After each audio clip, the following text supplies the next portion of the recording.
So Science 100, this is Dr. Waffle. I hope you all had a great time this weekend. As you hear the background music, you'll be able to tell where I went. Have a busy summer, so the only time I'm able to go home was around this time.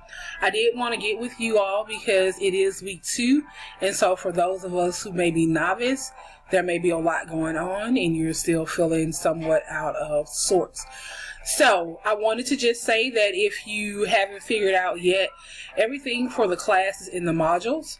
So every time you come to your homepage, you want to click on modules.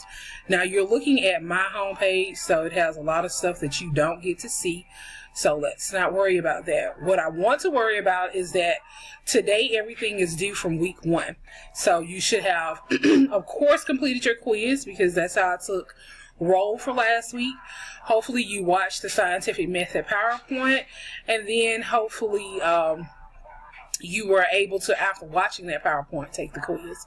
I did get a lot of questions about the quiz not kind of matching up, and I just wanted you to know that I do take some questions from things that I've said, and then I also want you to do some deductive reasoning, which means that I'm looking for you to kind of think through things and use some of your intuitive knowledge probably from past science courses.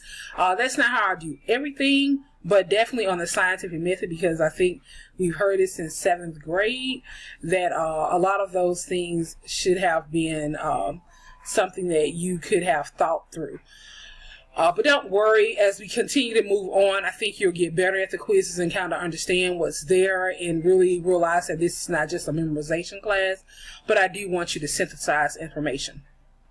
All right, not trying to hold you long, just wanted to move through, making sure that you watched everything for the virtual labs and were able to conduct them, that you did place it in the Dropbox here. This is the only way that I'm able to see it and therefore grade it, and that you did take a moment to look at this Simpson worksheet. This becomes important because it shows up this week on your test, and not the Simpson worksheet itself, but just those type questions, meaning that I need for you to really understand what a control is, what is an independent and dependent variable, what is an experimental group, because you'll have questions that continuously ask you about those on your exam.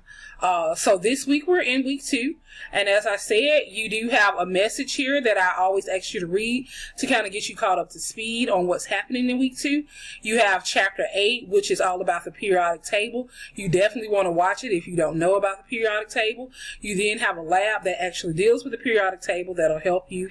And please, by all means, watch every one of these videos before you go to take this test.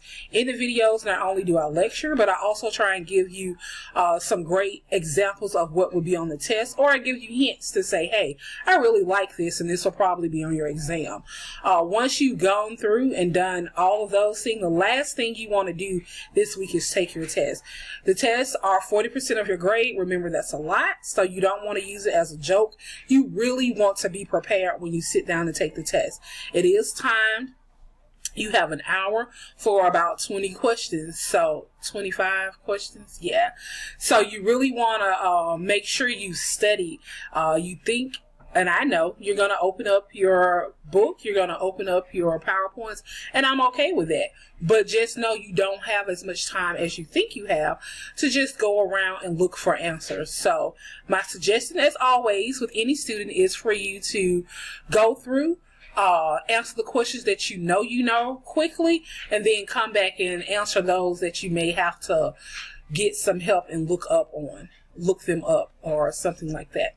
Either way, wishing you a great week, hoping everything is going great so far, and we'll talk very soon or next week.